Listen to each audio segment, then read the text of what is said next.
How to fix Vanguard Vivacious error on PlayStation, Xbox, and Windows PC. 1. Restart your PlayStation 5 ports or Xbox.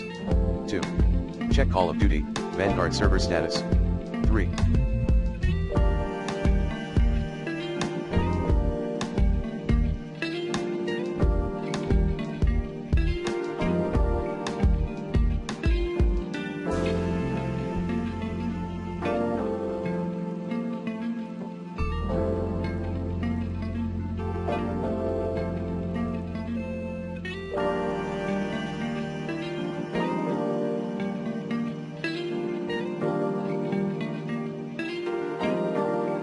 Restart your router. 4. Check and fasten your device's internet connection, if possible.